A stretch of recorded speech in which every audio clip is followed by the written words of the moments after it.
مردی اصیلیم ز کس بیم نداریم جز خاک وطن میل زروزیم نداریم ما مردی اصیلیم ز کس بیم نداریم جز خاک وطن میل زروزیم نداریم. امروز تاجیکستان با راهنمایی محترم امامعلی رحمان کشور صلح و ثبات، آبادی و پیشرفت است. ساختمان‌های نو، راه‌ها، نیروگاه‌ها، مکتب‌ها و بیمارخانه‌ها نشان می‌دهند که او در هر گوشه کشور نگاه مهر و غمخواری دارد. کشور همه یک مرز و بروبوم و فضایش، توأم و وطن ثروتی تقسیم نداریم. ما سر ز گریبان بی‌قراریم به خدمت، به امر وطن مقصد و تصمیم نداریم. در آن روزهای پرتشویش و جنگ شهروندی وقتی کشور در حال نابودی قرار داشت، او همچون فرزند دلیر و شجاع ملت مسئولیت بزرگی را به دوش گرفته با اراده قوی و باوری استوار توانست صلح را به وطن برگرداند و وحدت را پایدار نماید.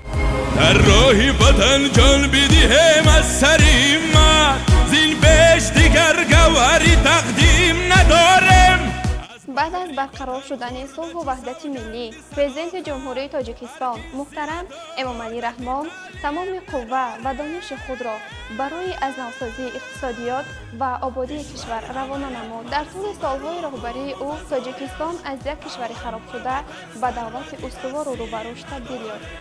ما سر ز گریبان بی‌قراریم به خدمت، به امر وطن مقصد و تصمیم نداریم.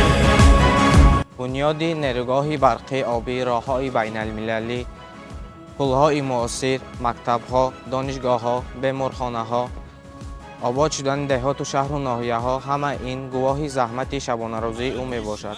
امروز تاجیکستان با راهنمایی پرزیدنت کشور به سوی اقتصاد سبز و رشد انرژتیک آبی، سیاحی و صنعت‌کنانی با سرعت روانه میباشد.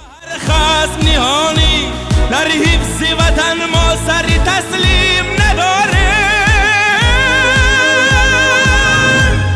در صحیفه‌های تاریخ صاحب‌سوال تاجیکستان خدمت‌های شایسته پرزیدنت کشور محترم امامعلی رحمان با حرف‌های زرین نوشته می‌شود.